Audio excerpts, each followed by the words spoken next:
What's up, everybody? My name is Shannon and I am still waiting for my Satyr, and today we are talking about The Luminaries by Susan Dennard. I picked up this book because I got it for my cousin for Christmas. It was on her to be read pile. She was really excited about it. I looked at it at the bookstore and I'm like, this looks like a book for me.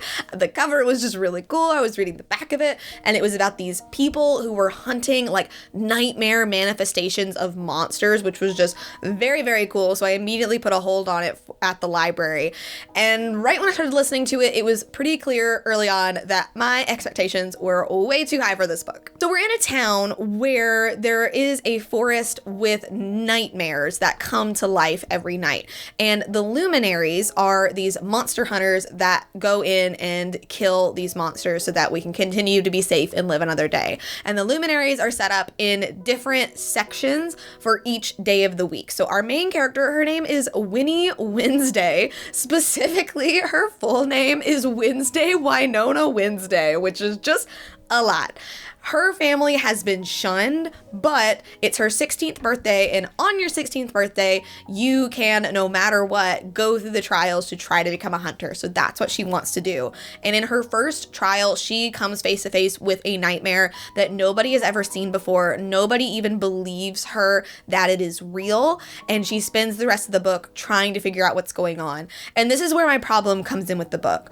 I liked the idea of her family being shunned. I liked the idea of her like sneaking into this trial on her own. Within her first trial, like things don't go as planned, but people believe that she is like this really skilled hunter when that's not the case, and they don't believe her about the monster. And I thought this book was going to be more focused on her trying to find this monster, but instead she goes through her other 3 trials. The monster continues to show up. She continues to be lying to people, and it just never really felt like it had settled on what was going on. Especially by the time I got to the end of the book, it just felt like I had so many more questions. It almost felt like a very long prologue. Like, I wouldn't even say that anything necessarily happens in this book. I mean, she goes through the trials, which obviously is something happening, but there's so many questions about why she was shunned. There's so many questions about this monster in particular.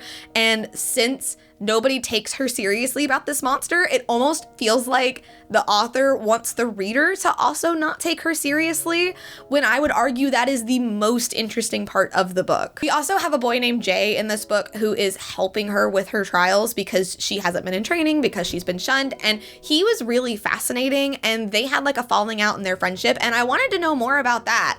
And even that, I felt like we were just barely scratching the surface. It's almost like this book had so many cool ideas, but instead they settled for a more like Hunger Games style story where they're like going through trials and doing this and that and the other thing, and it just didn't really grab me the way that I wanted it to. So overall, I mean, like, this book sits at a pretty solid 3 stars. Like, I would give it a C+. I don't think it's bad, but it doesn't really motivate me to read on in the series. Maybe if it sounds like it's going to be better, or if I hear some better things about the next book, but as of right now, it just felt like a lot of missed opportunities. Anyway, thank you guys so much for watching this video. If you liked it, be sure to hit that like button down below, and don't forget to subscribe to Talk Books with me every week. That's everything I got for today, and I will see you guys next time.